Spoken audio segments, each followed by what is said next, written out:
hope that it's made you even more excited to. This is not what I need to leave. It's I okay. apologize for this. Thank you for coming anyway, but you didn't get to hear any of the data. We'll send it to you. Yes, We'll thank send you it very to much. You're welcome.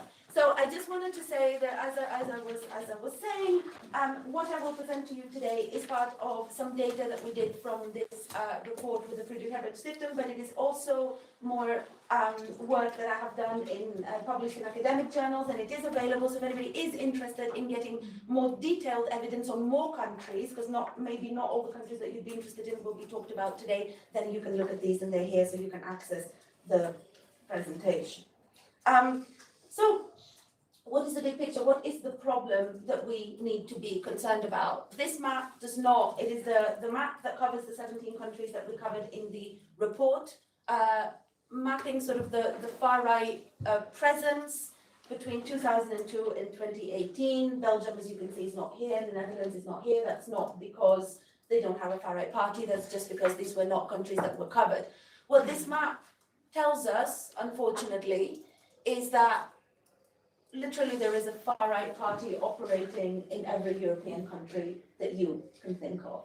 So it is actually a very widespread phenomenon. You can see it from Southern Europe. We talked about Portugal and Spain, countries that until recently were considered to be deviant cases, negative cases that didn't have the far-right. You can see the radicalization of formerly mainstream parties in Central European countries such as Poland and Hungary. In Greece, we had the neo-Nazi Golden Dawn, currently in jail, but nonetheless a violent, extreme fascist party that was actually in the parliament and here in the European Parliament.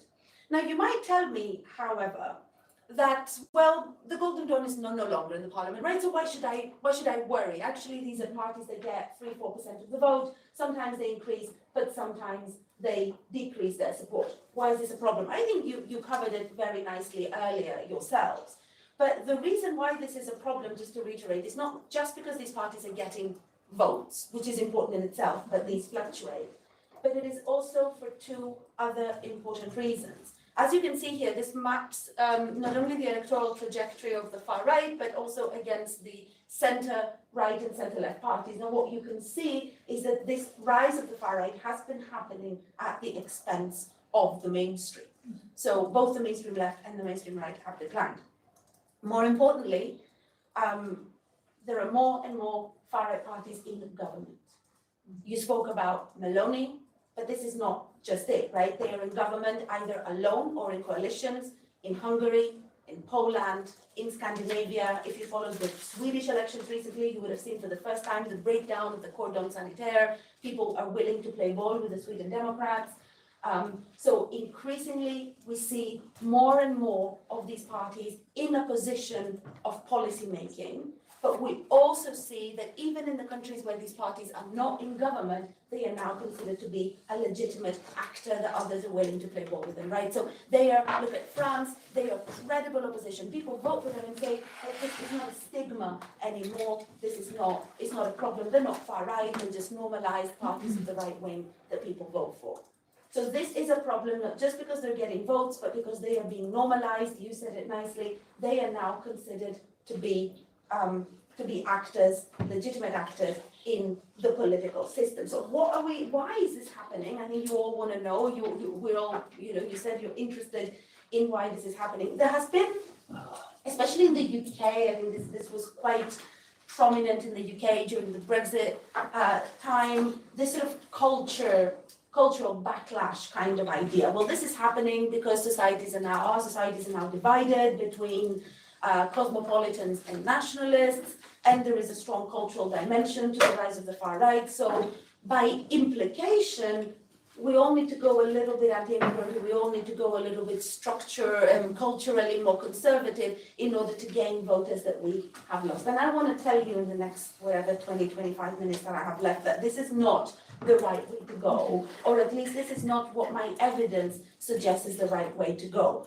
Why is that? So this argument comes from the premise that immigration is the most important driver of far-right party support. Therefore, it's immigration that is driving it. Immigration is a cultural issue. Therefore, we all need to worry about culture. How do we know this empirically? We know it because we see that the far-right voters have authoritarian values, so they tend to be more on the authoritarian scale. We know because they're increasingly identified with the TAM axis, right? So therefore, we need to be a bit perhaps more anti-immigrant. Now, what I want to show you in the argument that I want to present is that actually the picture is more complex. It's not as easy. So the solution that let's all go anti-immigrant is not going to solve the problem for various reasons. So I want to show you this by looking at the people who vote for the far right, as well as the parties themselves.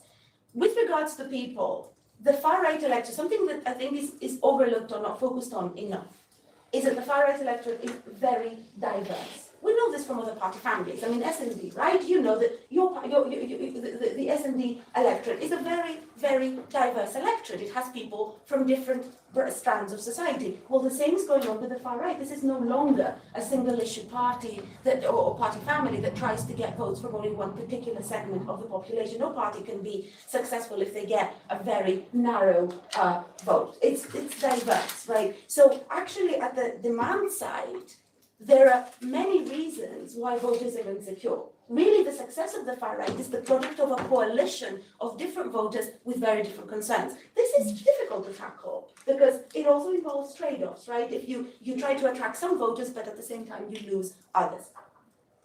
So what we need to do is look at not only how likely a particular voter might be, but also how sizable these groups of voters are within the electorate. Second, what is interesting, and I think here, I know we have quite a diverse audience, in terms of the parties, regional patterns show big differences. So I think what's going on in Central and Eastern Europe is very different to what's going on in Western Europe. You have different patterns. In Western Europe, you have formerly niche parties that have become more mainstream, and they're following this normalized nationalism kind of rhetoric that says we don't exclude on the basis of biology. No, we're not racist. We don't want to be associated with Hitler and that kind of stuff. No, we exclude on the basis of ideology. So we don't want the very anti-Muslim. We don't want those who do not espouse our liberal democratic values. Very difficult narrative to fight because who wants people who don't espouse liberal democratic, right? So the lines are very fine, right?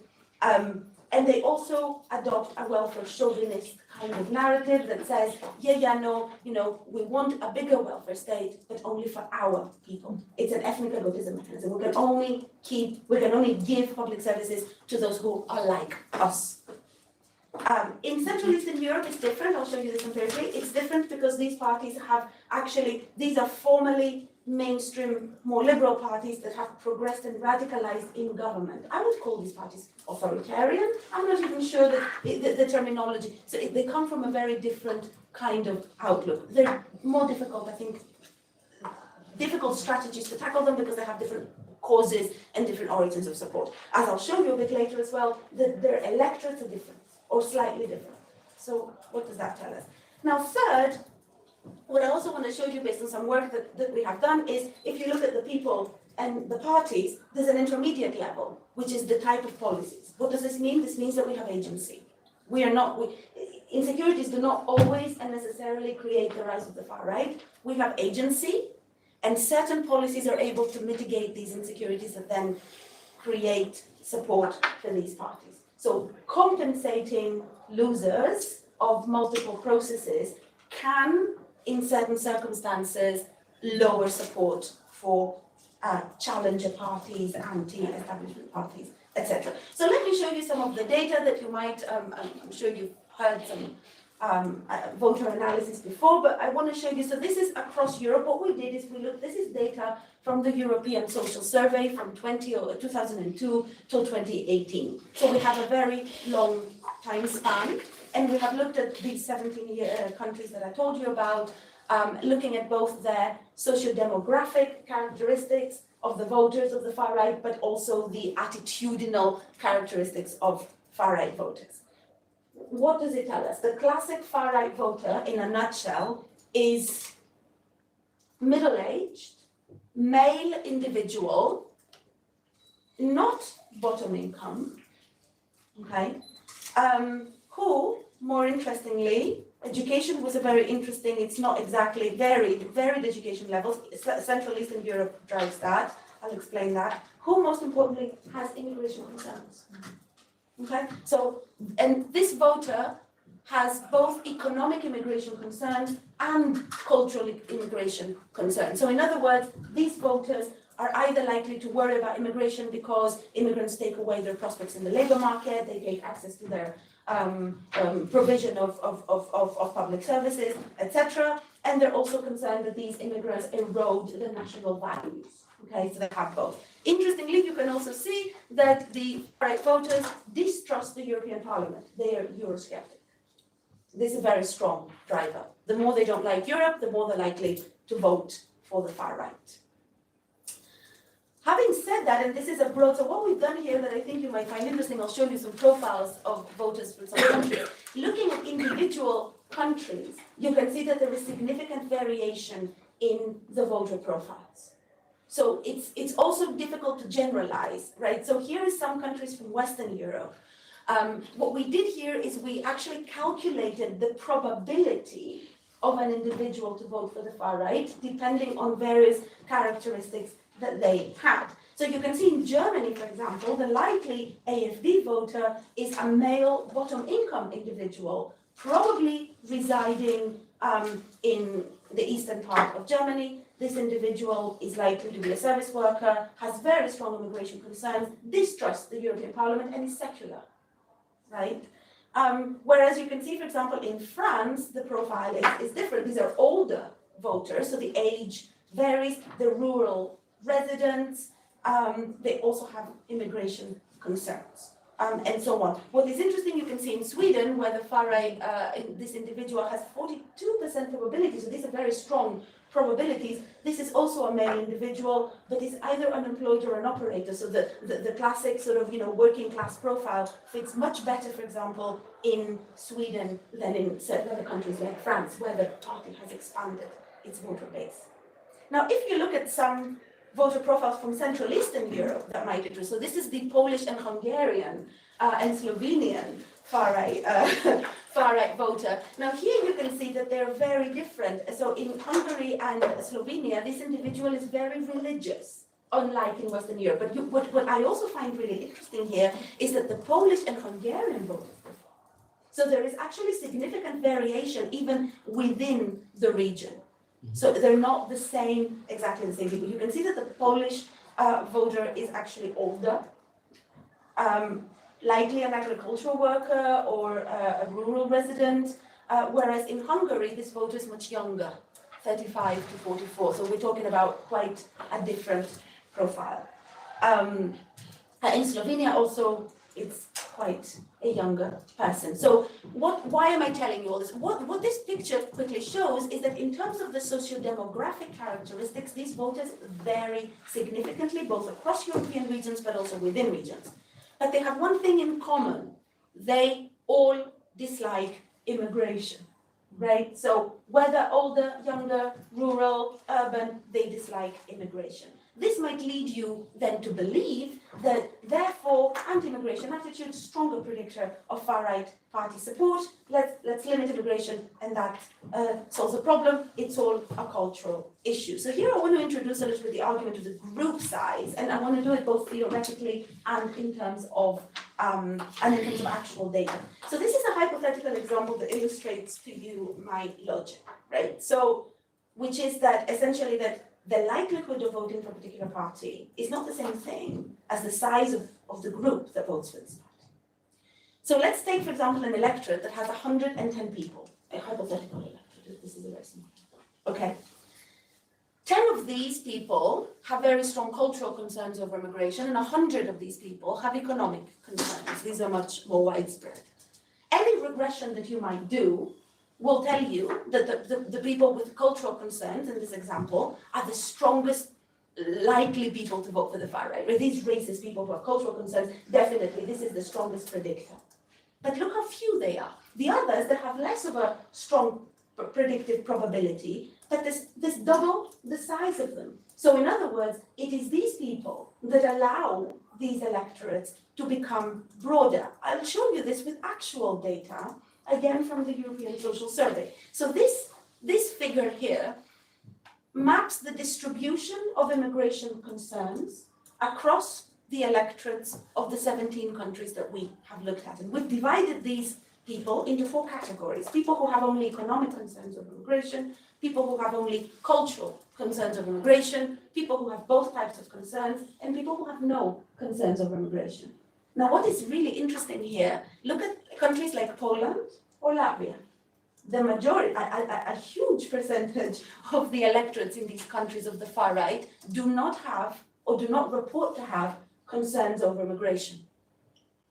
Okay, there is a very different route for these voters, right? They don't, and even if you say there may be some bias in responding to surveys, maybe some people don't want to say, but still, we're talking about large percentages here. These people do not have concerns over immigration at all. Why is that? Well, actually, because there is a lot of protest vote for the far right as well. So here it makes sense to distinguish between protest voters and ideological voters.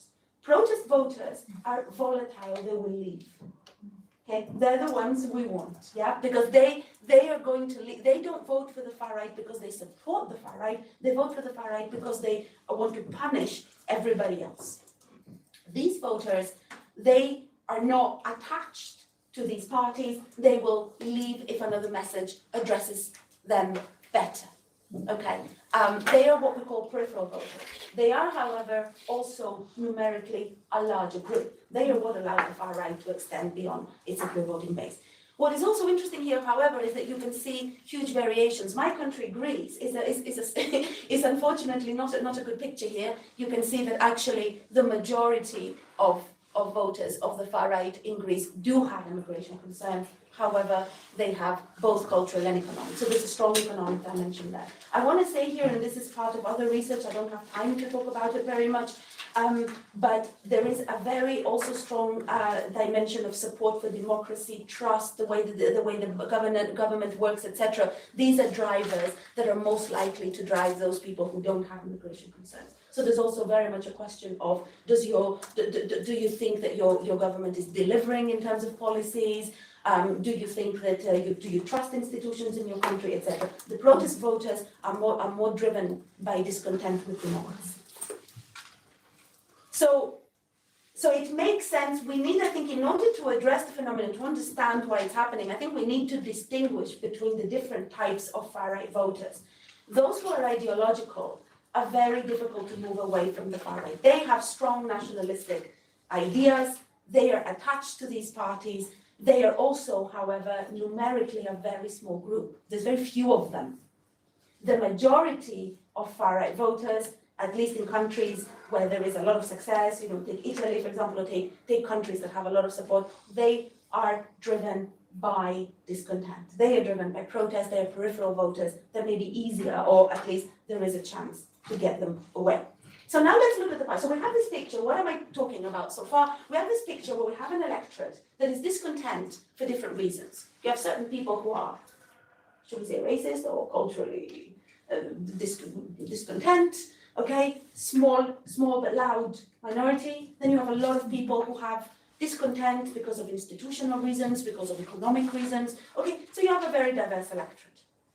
What these parties have done is that they're very smart in their campaigns. They are very clever. They understand this much more than we do, I think, because we say, oh, look, it's all about, let me focus only on the culture. But they understand that actually multifaceted nationalist appeals that they take away the stigma of fascism. They love to be called populist, don't they? They love it because that makes them also democratic. It makes them sound like they love the people and that they are actually representing the people. So what they have done is they adopt a type of nationalism. I mean, I don't know if we have anybody from Germany here, but the AfD campaign with the bikinis, and I don't know if you're familiar with it. That was a very smart way to actually get more women. Right, because we can wear our bikinis and be Western and go on the beach. Why should we wear burqas? It's a smart strategy. So what they do, these parties, in Western Europe at least, is that they use this civic normalization strategy to make it very difficult for people to say, you're fascist. Because they don't have this kind of narrative.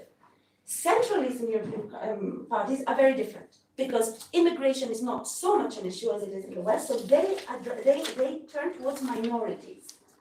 They have a very different kind of narrative, even more in ethnic nationalist narrative. Same in my country, Greece, for example, because that is, I think it's the context is different.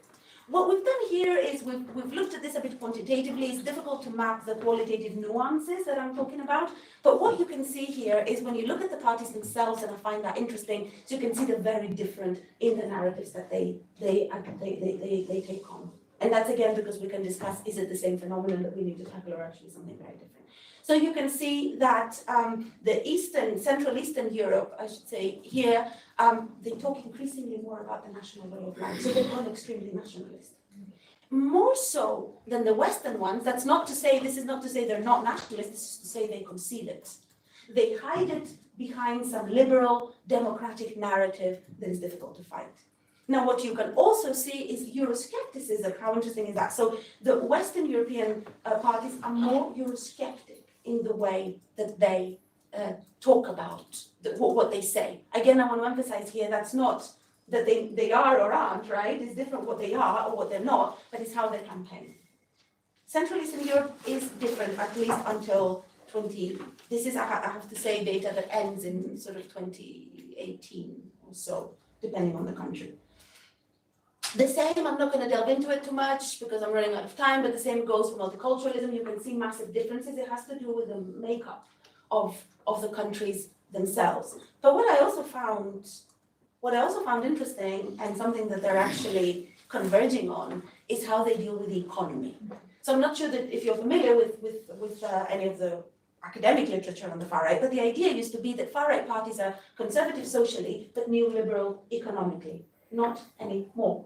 Simply put. Why not? Because again, they understand that this is a broad electorate. A lot of these people have economic problems. What are they doing? They love the welfare state, but a conditional welfare state that precludes those who do not share our values. Look at both Central Eastern and Western European far-right parties. They've both lost the free market idea, and they also quite support welfare expansionism. Central Eastern Europe is different again, and it's different because obviously of the past with the situation, with basically the trajectories of the communist past, it's more difficult to espouse some of these ideas. So what they do is they focus on family policies, right? So they say yes to welfare as long as it's about expanding our nation. If you're going to have many of our children of our own nation, that's a great policy, then we're going to support it. So they still do it, but they do it again in a very clever nationalistic way.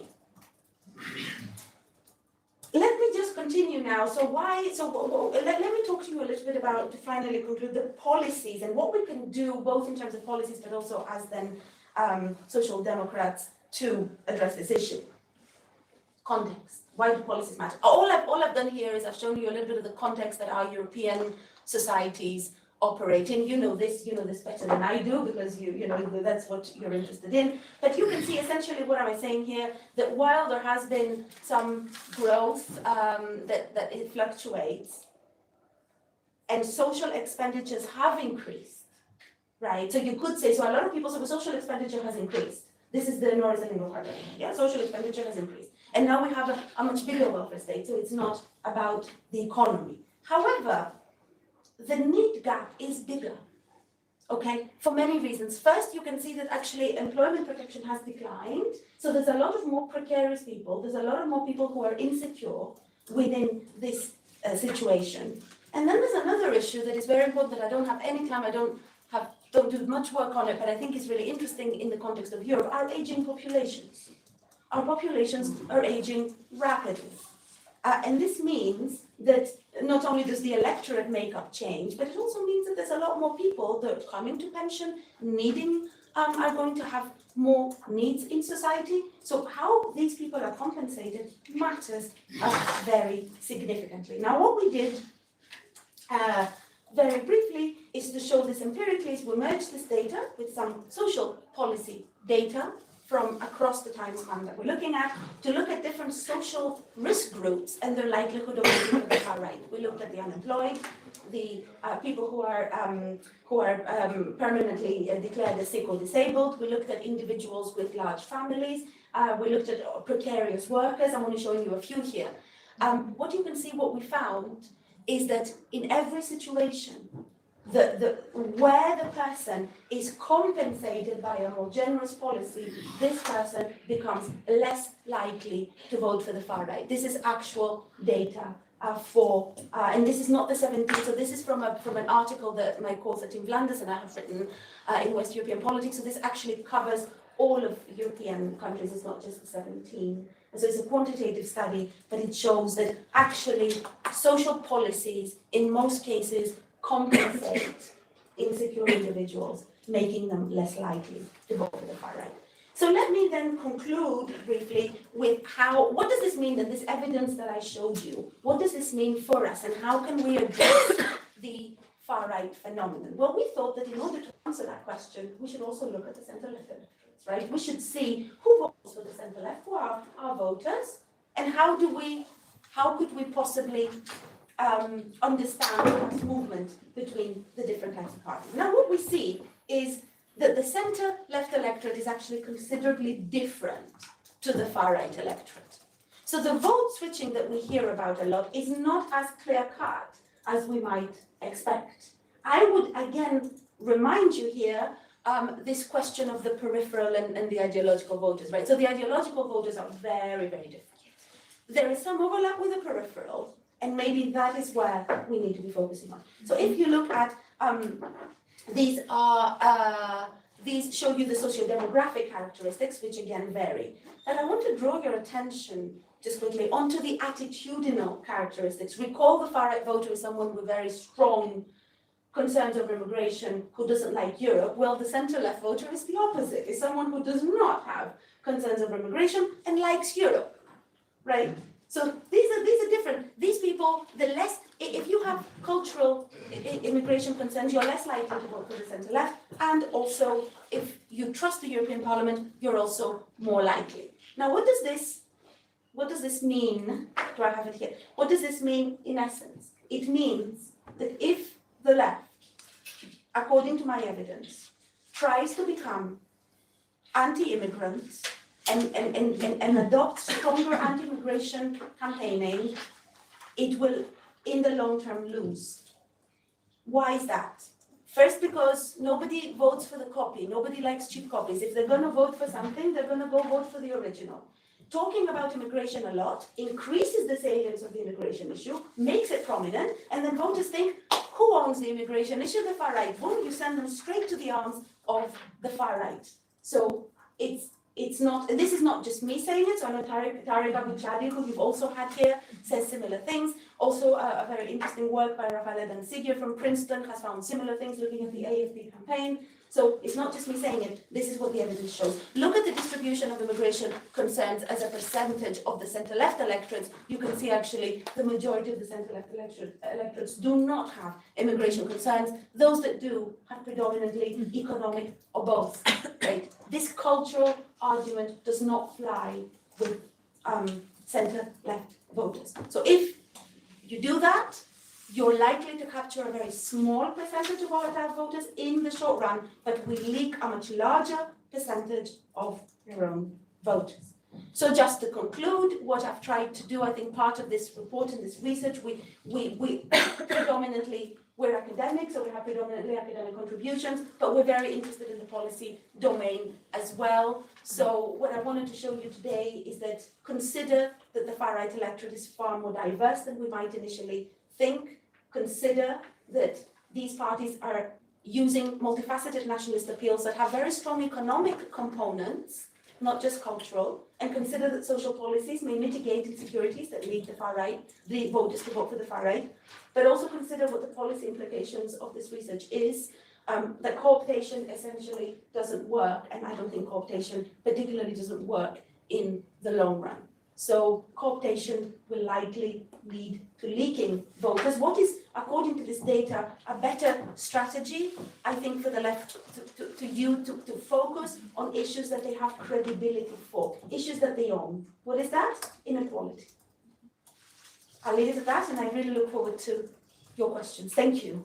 Thank you very much, Daphne. This has been absolutely excellent. You told me before, look, you've heard me so many times, you know what I'm going to say, and I have to say that that was completely not the case. I mean, You've presented us with a lot of food for thought, and it was an excellent sort of cliffhanger. We have two members of the European Parliament with us who are going to offer their brief comments. Istvan, starting from you, Hungary was pulled onto the agenda. I know you need to run just in a moment, but starting from you, what are your first thoughts? How can we use it now? We cannot campaign, the group secretary cannot campaign, but in the spirit of preparing for the campaign, how can we use it? I told before the event I have guests in another event, but I am the host. They started it half an hour ago, so I have to run there. But the topic is very important. That's why I'm here to send a message. Believe me, my last 13 years was under the Orbán regime. Before that, Anya knows me very well. I was member of the Hungarian Parliament 3 terms, one of the youngest. I was member of the Hungarian government, one of the youngest, and we had democratic structures at that time. And Orbán changed everything. And we lived together. You, not personally you, but the other member states, the EU institutions, the big guys and ladies in the council, we lived together with the last 30 years, and we just talked about the Orbán regime, and it was very strange for everybody. We had conferences about it, but we arrived. And as Joao and Andy and as Schieder told us, there are more and more countries in member states where we can have the same if we are not able to stop it. I would like to give you, and not read all the pages, but have you ever checked what Umberto Eco told about the fascism? It's 14 points. Please read it on the Google. It's exactly what is happening in Hungary. Exactly. So I think this is some kind of to-do list for Orbán. Yes, he did all of that. And it's a clear features of the modern fascism, which is not equal with the Nazism. You know very well. It's not the same. But Eco told us this is it's a dictatorship, but it was not totally totalitarian, not because of its mildness, but rather because of the philosophical weakness of his ideology. No ideology. It's and no comprehensive synergies between the decisions. It's only to use the power to create a dictatorship. In the European Union in the 21st century, my colleagues wrote one list about the Hungarian last 13 years, what Orbán as Prime Minister did. And it was very interesting because, but you told us, I just made on my list what has happened with us in Hungary. The economic nationalism, the restrictive media laws, attack on democratic institutions, nationalism and anti-immigration stance, anti-refugee rhetoric. And you know, if you have only 1 or 2 points from these lists, you can survive, you can live together with them. Dangerous, but you can do it. Together, all these points, this is the Orbán fascism this time in Hungary, and I'm very afraid about that. I don't know what will happen in Poland after the elections, what will happen in Austria, what will happen in Slovakia with our former comrades. So it's the same like Orbán, the same. In Spain, so please read Umberto Eco, and we have to be brave to say that, not because of our political interests, because of Umberto Eco, to say that it's a fascism in the European Union. I have to leave. I'm Thank you so very much, sorry. Istvan. We will forgive you if you leave